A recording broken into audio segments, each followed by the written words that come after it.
Oke, Assalamualaikum warahmatullahi wabarakatuh. Jadi pada video kali ini kami akan membahas dan menganalisis mengenai e-commerce yang ada pada iPrice, situs iPrice. Sebelumnya kami perkenalan diri terlebih dahulu. Perkenalkan, saya Arel Gata dengan NIM 209036024. Perkenalkan, nama saya Denny Wirawan dengan NIM 2009036037. Perkenalkan, nama saya Dava Akmal Hakim dengan NIM 200903603628. Perkenalkan, saya Hayur Nisa Wayudi dengan NIM 20090366026. Perkenalkan, nama saya Faza Kiarinisa dengan NIM 20090360333. Jadi seperti yang udah dibilang di awal tadi, kita akan menganalisis mengenai e-commerce yang terdapat pada situs iPrice. Yang pertama yaitu menjelaskan apa saja sih e-commerce yang terdapat di top 10 selama 2 tahun terakhir. Nah, di situs iPrice itu kan ada beberapa kuartal. Nah, dalam beberapa kuartal itu mereka yang berada di top 10 itu kayak itu aja gitu nah e-commerce-nya. Jadi untuk tahun 2020 e-commerce yang pertama yaitu Shopee, yang peringkat kedua yaitu ada Tokopedia, habis itu ada Bukalapak, yang keempat ada Lazada, ada Blibli, ada Orami, Bineka, Rarali, JDID sama Sosiola. Terus untuk yang menempati top 10 pada tahun 2021 yang pertama ada Tokopedia, yang kedua ada Shopee, ketiga Lazada, keempat Bukalapak, kelima Orami, 6 Blibli, 7 Rarali, 8 Zalora, baru tuh ada JDID sama Sosiola. Nah terus dari e-commerce ini kita tuh diminta untuk kategoriin mereka ini termasuk B2B, B2C atau C2C. Itu tuh apa sih B2B, B2C? Oke, tadi kan udah disebutkan nih beberapa list perusahaan yang termasuk kategori B2B atau B2C ataupun C2C. Nah, sebelumnya itu kita ketahui dulu nih apa sih pengertian B2B. Nah, B2B itu merupakan business to business yang penjualan produk atau jasa yang diberikan oleh suatu bisnis dan diperuntukkan untuk bisnis lainnya, bukan kepada konsumen. Nah, kemudian itu ada B2C atau business to customer, merupakan bisnis yang melakukan pelayanan atau penjualan barang atau jasa kepada konsumen perorangan atau grup secara langsung. Dengan kata lain, bisnis jenis ini berhubungan langsung dengan konsumen, bukan perusahaan atau bisnis lainnya. Nah, yang terakhir itu ada C2C.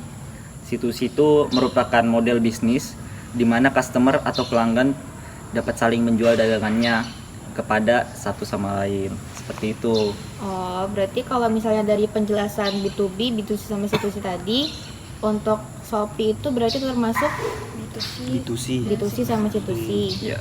Kalau Tokopedia berarti B2C, B2B, C2C. Tokopedia berarti dia bisa kategorinya bisa semuanya. Ya, Terus benar. kalau Bukalapak, B2C.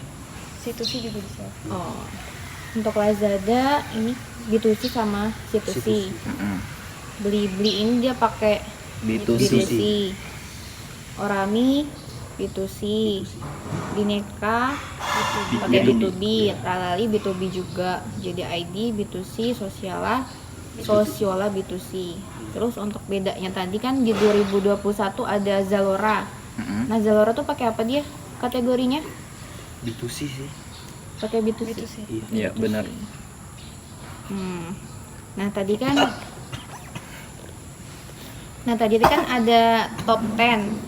Nah, terus untuk soal selanjutnya tuh yang berada di top 3 ya, berarti kita ambil nomor 1, 2, 3-nya itu aja. Yap. Jadi Tokopedia, Shopee, Bukalapak Sama Lazada yang tahun 2021. 2021. Benar. 2020-nya Shopee, Tokopedia, Bukalapak. Untuk 2021-nya top 3-nya Tokopedia, Shopee sama Lazada. Nah, selanjutnya ini nih strategi bisnis masing-masing. Mereka itu apa aja sih strategi bisnisnya? Dari Tokopedia dulu ya. Oke. Ya, jadi untuk strategi bisnis yang dipakai Tokopedia itu yang pertama, Tokopedia itu aktif dalam pemakaian sosial media. Jadi strategi marketing Tokopedia dalam mengembangkan bisnisnya itu adalah dengan menggunakan sosial media sebagai sarana promosi dan interaksi dengan konsumen. Secara aktif, admin sosial media Tokopedia di Instagram, Facebook, dan TikTok membuat konten menarik, membagikan promosi, serta mengadakan live secara berkala. Terus untuk yang kedua, Sebagai bentuk apresiasi terhadap pelanggan setia, Tokopedia ini sering memberikan loyalty gift. Jadi biasanya loyalty gift ini dalam bentuk cashback dan giveaway yang diberikan secara berkala. Nah, dengan pemberian cashback dan giveaway ini, konsumen akan berbelanja lebih sering dan tertarik untuk kembali melakukan transaksi belanja online di Tokopedia. Terus untuk yang ketiga, dia menggunakan brand ambassador. Jadi untuk brand ambassador Tokopedia ini salah satunya itu Chelsea Island. Pada tahu kan ya? Oh iya benar. Chelsea Island. Chelsea. Iya. Ya. Terus untuk penggunaan brand ambassador ini digunakan Tokopedia sebagai strategi marketing untuk mempengaruhi banyak orang dan untuk menggunakan suatu produk serta efektif untuk membuat perusahaan semakin terlihat terpercaya.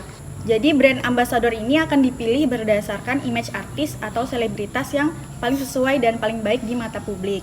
Karena itulah Tokopedia sangat selektif dalam memilih brand ambasadornya. Kemudian yang keempat itu Tokopedia ini aktif dalam mengikuti event penting. Jadi rahasia sukses Tokopedia selanjutnya itu adalah aktif mengikuti event penting dan merayakannya dengan acara-acara khusus. Salah satu event ini adalah Harbolnas atau Hari Beli Online Nasional yang dirayakan dengan pemberian promo heboh, flash sale, cashback, serta gift. Dan tidak jarang secara live Tokopedia membuat acara hiburan sekaligus dalam rangka memberikan promo kepada pelanggan. Jadi beberapa event besar di Tokopedia ini bahkan sering menggandeng idol Korea seperti BTS dan Blackpink yang seperti kita tahu ya. Dan tentu saja acara menarik ini membuat para penggemar K-pop dan Korea antusias dan sangat tertarik. Ya, jadi gitu. Oh Untuk seperti strategi itu. marketing Oh, Tokopedia. Jadi iya, paham. kalau Tokopedia tadi itu yang pertama ada aktif dalam sosial media, memberikan royalti, terus menggunakan Ambassador. BA, sama aktif mengikuti event penting. Terus tuh kalau misalnya strategi marketingnya Shopee itu apa aja? Kalau Shopee aku yang jelasin ya. Karena Boleh, aku sering Sur. pakai Shopee nih, sering belanja di Shopee. Walah gitu. Oh, kamu sering? Sering. Belanja apa? Barang-barang lah banyak. Kayak gitar gitu aku beli di Shopee. Jadi strateginya apa aja sih yang dipakai? Kalau Sampai Shop- kamu sering banget beli Shopee. Oke, jadi salah satu strateginya yang biasa dipakai Shopee itu dia ngikut tren nah. Jadi kayak lagi ada yang viral, dia ngikut. Jadi otomatis dia masih apa ya? Ada terus nah. Kalau ada yang viral tuh Shopee ikut. Kayak apa ya? Terus selanjutnya itu banyak promosi. Jadi kayak setiap hari itu biasa tuh ada promosi. Terus contohnya kayak gratis ongkir. Nah, itu kan menarik peminat banget nah. Jadi kayak yang jauh tuh kan dapat promo gratis ongkir, jadi murah, nggak perlu bayar ongkir lagi. Terus ada jaminan harga termurah. Jadi di Shopee itu dia selalu punya apa ya, kayak semacam kata-kata itu garansi harga termurah. Kalau uang kembali 2 kali lipat. Kalau barang Kalau harga Barang apa yang nggak masih ada ditemukan harga yang lebih murah dari di Shopee itu. Jadi dia bakal kembalikan uang kita itu 2 kali lipat. Terus di Shopee juga mirip Tokopedia tadi, dia juga ada brand ambassador. Nah, brand ambassador yang ada di Tokopedia itu contohnya itu ada Blackpink. Dulu tuh ada Blackpink, ada Cristiano Ronaldo pemain bola itu loh. Oh, yang Terus ada Didi Kempot. Jadi strategi menggunakan brand ambassador ini dapat mempengaruhi banyak orang. Jadi orang tuh melihat gini, oh banyak orang terkenal yang make Shopee, jadi dia tertarik juga. Apalagi kalau idolanya kan. Terus dia banyak ngikuti event kayak tadi tuh Harbolnas atau hari beli online nasional. Terus kayak dia menyediakan banyak event seperti cashback, flash sale dan lain-lain. Terus dia itu menggunakan platform yang tepat sejak dia muncul. Jadi dia memanfaatkan teknologi sejak kemunculannya, yaitu menggunakan platform yang bisa diakses melalui HP. Orang kan sekarang lagi banyak yang pakai HP terus kan, dan otomatis dia lihat nih ada Shopee. Nah, jadi dia pakai gitu kalau Shopee. Terus Seperti itu kalau misalnya strategi buka Strategi untuk Bukalapak itu apa gimana? Oke, jadi gini ya, untuk Bukalapak tuh sebenarnya kurang lebih sama untuk strategi marketing yang digunakan Bukalapak. Cuman beberapa dari strategi ini mungkin saya langsung jelaskan aja ya untuk beberapa strategi utama. Nah, di mana Bukalapak ini kan salah satu platform e-commerce terbesar di Indonesia. Nah, Bukalapak juga mengklaim kalau 800.000 penjual yang mereka miliki adalah terbanyak di antara e-commerce lainnya di tanah air inilah. Di sini ada 4 strategi. Yang pertama itu promosi sebanyak mungkin. Nah, sama seperti kompetitor lainnya, Bukalapak juga punya strategi promosi sebanyak mungkin. Contohnya misalnya dia menjual barang diskon hingga 50%, bahkan itu pun bisa lebih. Nah, terus juga ada cashback untuk penjualan dari barang tersebut. Terus kedua itu fokus pada perangkat mobile. Nah, dari Bukalapak ini untuk pemasaran penjualannya itu fokus kepada perangkat mobile seperti halnya kayak handphone, entah itu jenis iOS ataupun Android seperti itu. Nah, terus yang ketiga itu ada analisis kebiasaan pelanggan. Nah, Bukalapak ini juga memiliki strategi yaitu menganalisis kebiasaan pelanggan gimana itu berdasarkan dari searchingnya. Misalnya kayak aku ini mau nyari perangkat mobile dengan merek sekian gitu. Nah, benar. Terus dia nganalisis nih, dan dari searching itu, history itu mereka ini memainkan algoritmanya. Jadi tanpa saya searching itu udah muncul yang hari-hari muncul itu yang sebelum-sebelumnya di searching bener, itu. bener banget. gitu ya. Nah, terus yang terakhir itu ada offline gathering. Nah, itu ada 4 strategi dari Bukalapak. Terus Seperti itu kalau yang terakhir itu strategi dari Lazada ya. Itu apa aja? Nah, kalau dari Lazada sendiri, dia mungkin sama dengan online shop yang lainnya, cuman yang pertama dari Lazada itu dia memberikan diskon dan gratis ongkir.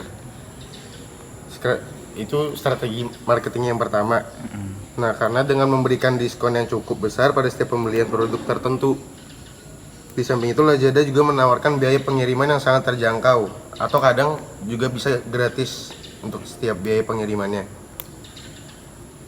Dan mungkin ada gratis ongkir untuk minimal pembelian 50.000. Yang kedua itu ada direct marketing atau direct selling. Untuk yang belum tahu artinya sendiri, direct selling memiliki arti produsen dapat berkomunikasi atau bertemu secara langsung untuk menawarkan produknya pada pembelinya. Jadi bisa bertemu secara langsung begitu.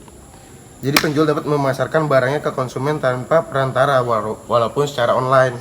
Yang ketiga, strategi pemasarannya adalah memasang iklan di website atau YouTube, atau bisa nama lainnya advertising. Tujuannya untuk menginformasikan program-programnya. Biasanya program tersebut dilangsungkan setiap bulan dengan menampilkan bintang tamu ternama dan diskon-diskon yang menarik yang ditawarkan oleh Lazada tersebut. Yang keempat, sales promotion. Pengertian dari sales promotion ini itu tuh suatu teknik atau cara menawarkan produk dengan strategi tertentu supaya permintaan pasarnya semakin meningkat. Tujuannya adalah untuk menginfokan produk baru atau menghabiskan stok produk yang lama. Nah, jadi Lazada itu biasanya ngeluarin kupon, voucher, diskon, kontes ataupun undian agar barang-barangnya bisa cepat laku terjualkan ke konsumennya. Nah, yang terakhir itu public relations, di mana Lazada itu melakukan sejumlah upaya untuk membangun komunikasi atau hubungan yang baik dengan para pelanggannya. Brand mereka akan tetap kuat dan pelanggan diharapkan akan tetap membeli produk-produk dari Lazada ini melalui strategi public relations Lazada. Seperti itu. Jadi gitu aja. Nah, terus ini ada lagi nih analisis tentang role model yang dipakai masing-masing e-commerce.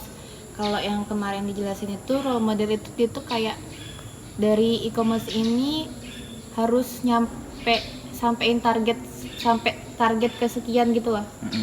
Sekian target penjualan sekian. Nah, untuk nyampe ke target itu mereka tuh gimana sih caranya?